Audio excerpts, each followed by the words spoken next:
What is up? Gear Squad Chinger here with another video, and today we are talking about Destiny 2. Now this video is for everyone, everybody can take a look at this video, but I'm specifically making it for my clan, the Obsidian Gears.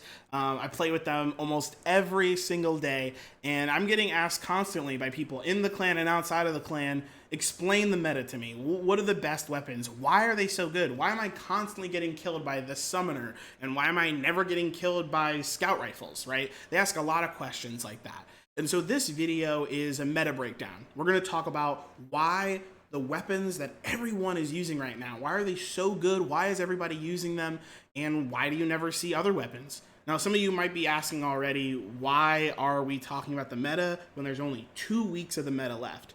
Well, the number one reason is because people are asking, and I want people to know before this meta actually ends. And more importantly, if you don't know what the meta is now, it's a lot harder to understand why the meta is the way it is next season. There are a slew of changes that we will talk about, not in this video, but there are changes coming to Destiny 2, and if you don't understand why things are good right now, you're not going to understand why they're good later. So let's just go ahead and jump into this. As you guys can see here, I have a ton of weapons. I do a ton, an absolute ton of testing on these weapons. Now, this is Destiny Item Manager. It's a way to manage all of your items in your vault, in your other characters, so and so. You can literally just grab an item and just drag it over. It's a website, so you can bring it up on your phone, you can bring it on your laptop, whatever. So I love utilizing this, and it's really great for when I'm doing testing. I use some of the most meta weapons in the game, just like most players who are trying to become the best player they can possibly be. I've got my Suros Regime, I've got my Chaperone, I've got some other 600 round adaptive auto rifles like Duty Bound, which is an old auto rifle, Ghost Primus, which I always call kind of the off-brand or the bootleg Suros Regime. I've got my shotguns, of course, like Dustrock Blues. I've got a Parcel. I've got I've got a Blasphemer. So I've got a bunch of different weapons here. Of course, got to have at least one sniper rifle, the Revoker. Of course, I've got other things too in my vault. Like for example, we've got pulse rifles like the Sacred Providence. We were just talking about scout rifles. I've got a bunch of those. There's a reason that they're in my vault and not in my actual inventory. But we'll talk about all of that. And of course, I've got weapons in my kinetic slot. I've got weapons in my energy slot, like Felwinter's Lie, the Summoner. Again, these are all Mindbenders. These are all really meta weapons. And we'll talk about all of these weapons and why we're utilizing them. What we're not going to talk about is mostly these power weapons here. Power weapons are kind of a beast in their own. It's really easy to tell you what the best weapons are and why. For example, rocket launchers are really good. Why? Because they have tracking and cluster bomb on them, and you get one shot. It's a super easy kill. The reason that swords are so popular is because you can third-person peek around corners, and it's one slice and you kill the enemy. So lots of information like that. We don't have to go over that. What I really want to talk about is why auto rifles are so popular. Particularly, why is the Summoner so popular? Or why Felwinter's Lie is so popular, right? So let's go ahead and just jump into that. Now, how are we actually going to take a look at this? We're going to look at, first of all, what is the most popular in the game, and then we're going to jump into some really nerdy statistics. But before we do that, we're going to go ahead and take a look at what the best weapons are. Now, these are the most utilized weapons in competitive PvP Crucible. So competitive PvP is either the Glory playlist or, probably Trials of Osiris, right? So let's take a look at these weapons. The number one most used weapon, it also has the most kills in the game, is Felwinter's Lie, a shotgun. Why? We'll talk about that. The Revoker. This is, literally one of the best sniper rifles in the game. Honestly, it probably is the best sniper rifle in the game. Why? We'll talk about that. 8% of all kills in the Crucible, 8% are because of this sniper rifle. The Suros Regime, the Summoner, both incredible auto rifles. Why are they used so often? How are they getting this many kills? We're going to talk about that, right?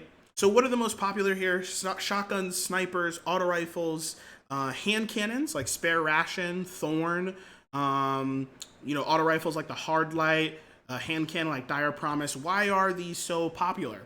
We're going to go ahead and we're going to talk about that. So let's jump in.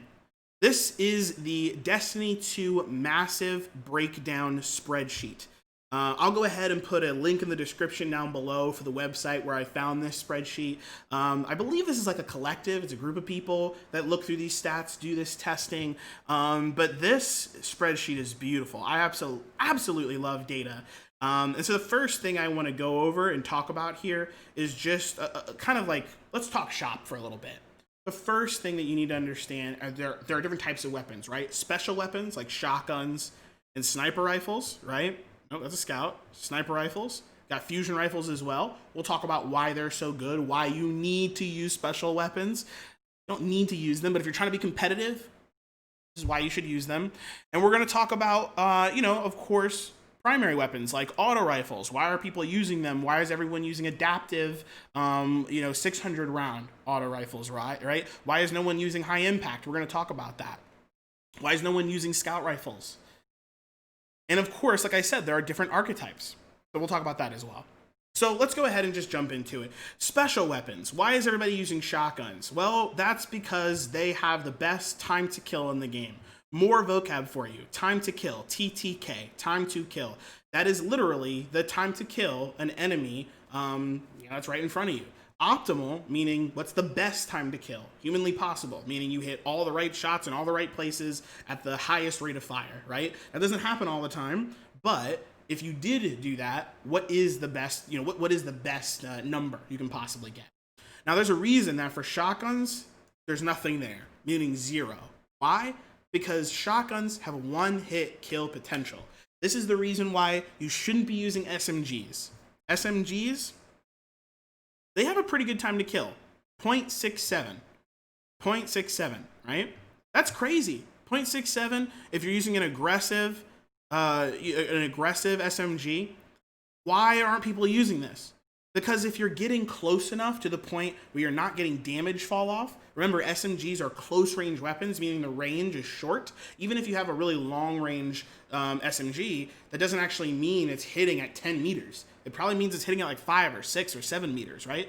So if you're attacking an enemy at that range, well, then you're just going to use a shotgun and you're just going to get an instant kill. Shotguns can one-hit kill at 7 meters, 6 meters. Some can kill at 8 meters. It's insane. So if you're using a shotgun, especially a precision slug shotgun like the Chaperone, you're getting kills much farther than you should be, and that's why these close range weapons just aren't cutting it, especially submachine guns. Submachine guns that you need to get 9 crits to the head. You can't miss. That's the only way to actually get a 0.67.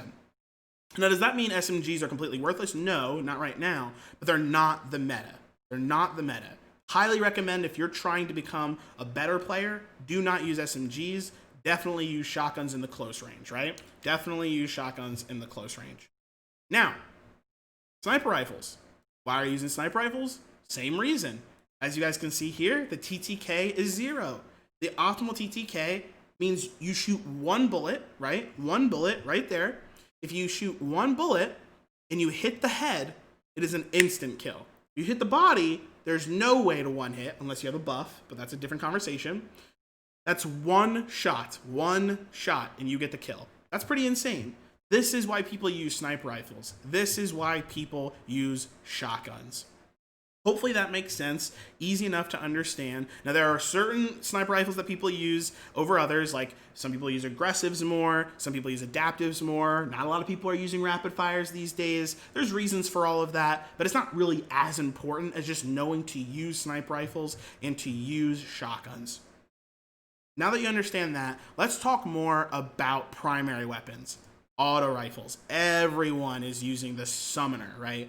Everyone is using the Summoner. Why is that? Well, the Summoner, as you guys can see here, it's a 600 round per minute auto rifle. Let's zoom in a little bit so you guys can see that. 600 round per minute, which means it's adaptive. Whenever you see adaptive frame, you know it's going to be a 600 round auto rifle. Those two things are synonymous. Adaptive frame on an auto rifle, 600 rounds, right?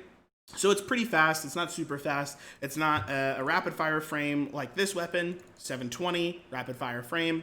It is slower than that. Source regime, 600 rounds per minute, right? Duty bound, 600 rounds per minute. adaptive frame. So we take a look, rapid frame, adaptive frame, no buffs, a 0.7 TTK. 0.7. That's really, really good. How do I know it's really, really good? Let's look at the weapon right below it. Precision frame. What's a precision frame, right? A precision frame is Horror Story, or one that I'm pretty sure pretty much everyone knows, Breakneck. Breakneck is a precision frame, one of the best precision frames in the game because it has an incredible perk set, right? Why is Breakneck not good in this meta? Well, if you look at precision frames, we're talking about a 0.93, almost a second to get a kill optimally, comparatively to a 0.7. That's pretty insane, right? So if someone ever asks me, hey, should I bring Breakneck into PvP? The answer is no. You should be bringing an adaptive 0.7, right? 0.7 optimal time to kill, 600 round per minute auto rifle into the Crucible, because it is simply the best auto rifle in the game. Now, does that mean you can't make rapid fire auto rifles work? No, that's not what that means. Does that mean you can't make high impact auto rifles work with their, 0.83 TTK? No, you can make it work, but that's the point. You have to make it work, right? If you're trying to be the best player you can be, run with the meta. That way, the only mistakes you're making are mistakes you're making. You're not making mistakes because you just have a bad weapon, right? So hopefully that makes sense. Auto rifles. Now quickly, why aren't we using other weapons like scout rifles? Well, pretty obvious. You can see here that if you use a rapid fire, a lightweight, or precision, they're all about a second. You don't want that. That's bad. That's not a good TTK. High impacts, that's 0.8. 0.8's not bad, but it's not 0.7. That's why you don't bring scout rifles. I'm not saying you can't bring a scout rifle, but it's why you don't. Now, here's an interesting piece of information, though. Let's take a look at pulse rifles. High impact. A high impact pulse rifle can kill at 0.67. So why does nobody use a 0.67 TTK pulse rifle, right? One of the hardest weapons to get in the game is Redrix. It's a pinnacle weapon. So why does no one use it? It's super, super good. And one of its perks is called Desperado. When you proc Outlaw, which is when you get a headshot and you get the kill on it, we're talking about a 0.47 TTK. So why is no one using this? You unlock a Redrix, you might as well be killing everybody because it's not forgiving. What does forgiving mean? You have to hit 6 headshots. Both of your bursts have to be 6 headshots. They all have to be headshots. That's hard to do. That's why it's not utilized that much. Why are shotguns used more than sniper rifles? Because it's not as easy. Shotguns are used more because they're easier. You get up in the opponent's face, you get a hit, you get a kill. Sniper rifles, you have to aim. It's really close quarters in a lot of these games. So if you can master a sniper rifle, well, you can kill people at close range and long range. But if you're using a shotgun, it's a lot easier, right? So that's why some of these weapons are used and some of them are not used. So that's pretty much everything I really wanted to go through. You guys can ask me more questions in the comment section below. You can ask in the chat. I don't want this video to be too long, but I just wanted to give you guys an understanding of why some weapons are popular and why others aren't. And you might see some other information too, like body shot time to kill. That's another important thing to kind of look at. One of the reasons why you might be, getting killed by weapons and not other ones might be because of the body time to kill. For example, if you look at adaptive auto rifles, it's a 1.2. Not bad, right? Well, it sounds bad because it's much, much more than a 0.7. But in terms of, I don't know, let's take a look at adaptive pulse rifles. We're talking about 1.6. That's 0.4 seconds more. So body, if you get a mix of that, a mix of headshots, a mix of body shots, you can imagine you're going somewhere between 0.7 and 1.2. Not bad. So anyway, hopefully that makes sense, guys. In the next video, I'd love to talk about perks. Perks are a complicated subject. Just to give you guys a little bit of information there, if you have an adaptive auto rifle, like for example, my summoner, This is one of my favorite weapons in the game. It's got rangefinder, it's got moving target, it's got ricochet rounds, it's got corkscrew rifling. All of these perks, they're great, but none of them are damage perks. It's not kill clip, it's not rampage, and summoner can roll with rampage. And if you take a look in the spreadsheet here, if I use an adaptive auto rifle and I have a 3 times rampage on it, we're getting a TTK of 0.5. If I have rampage times 1, we're getting a 0.6. That's insane. So why am I not using damage perks? So that's the next conversation that I'd love to have. So let me know what you guys think. Of course, I am in no way, shape, or form saying you can't use other weapons. Again, I can tell you what the most popular weapons are, and it's pretty obvious why. Hand cannons are still really popular. 0.8 seconds to kill. No, it's not 0.7, but there's something that hand cannons can do that auto rifles can't. You have a hand cannon, you can go from cover to cover. If you have an auto rifle, you have to constantly be scoped in and open to people attacking you from all different angles. So that's one of the reasons that, hand cannons are still really, really popular. So anyway, this is just an introduction to the meta. Hopefully this helps. Let me know what you guys think in the comment section down below, and I'd love to continue this conversation with you guys. I'll see you online, and I'll catch you in the next one. Peace!